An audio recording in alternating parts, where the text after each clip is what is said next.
जुहार जय मां समलेई राधे राधे आपण समस्तଙ୍କୁ मोर चैनल एनएस वर्ल्ड स्वागत जनाऊे। तो आज वीडियो स्टार्ट करमा देखो गोटे स्पेशल खड़ा तरकारी मैं ऐड कर तो मसला वगैरह सब जेनटा कि बहुत बेसिक जिनिस से गोटे खड़ा तरकारी सीजन अच्छे जेहेतु प्रिपेयर करमा तो इन खड़ा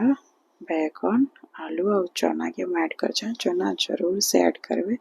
इतरे ही द टेस्ट एनहांस हो। तो नून हल्दी देकर गोटे फिसिल लगेदमा अपन देखी पारे गोटे फिसिल हो सारान तो गैस रे ऑन करमा कढ़ाई तेल ऐड करमा काटी रखी कि माखन ऐड करमा अपन जदि चाहे माखन के भी संगे फिसिल दे पारे किंतु माखन टा पूरा बेसी सिझेबा से मुई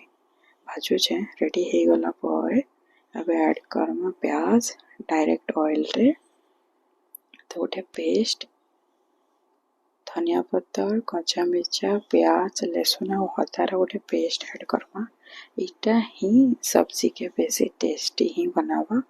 आ कि सुखा मसला जनता कि नून हल्दी मिर्चा पाउडर और गरम मसला ऐड करमा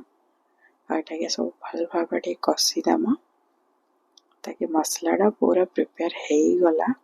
अब ऐड करमा टमाटर के भी सिझबार लगे झाड़ीदेमा अपन जदि चाहे टे ढाकी कर सिझे पारे तो इन मोर मसला जेनटा कि रिक्वायर्ड था सब किसी रेडी हो सारान। एवं आम ऐड करमा मसला रे माखन जेनटा कि आम भाजी कर रखी साइड रे आउ एवं ऐड करमा जेन फिसिल लगे आम सब करवा तार पानी के बिल्कुल नहीं फिकबे पानी के भी इथे ऐड करबे ताकि तरकारी टेस्ट बरकरार रहबा बेसी टेस्टी लगबा। जेहेतु परिवा सब सिझी जाए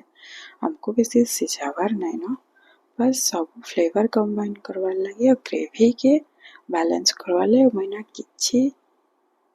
गोटे कप खंडे पानी ऐड करे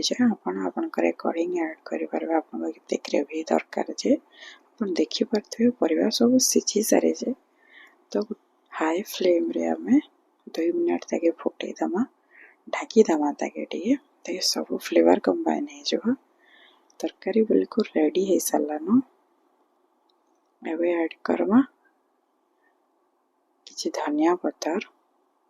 देखि पारे कितने सुंदर लगुचे टाइम टू सर्व तो आम सर्व करमा देखो केते सुंदर लगुचे टेस्ट भी बहुत ही बढ़िया था जरूर से ट्राई करबे वीडियो जदि भल लगी गोटे लाइक निज संग साथी मन का शेयर करबे साथ ही साथ सब्सक्राइब कर बेल आइकन प्रेस करबे वीडियो की पूरा मात्रा देखि आपण समस्त को धन्यवाद। Thanks for watching. जुहार जय मां।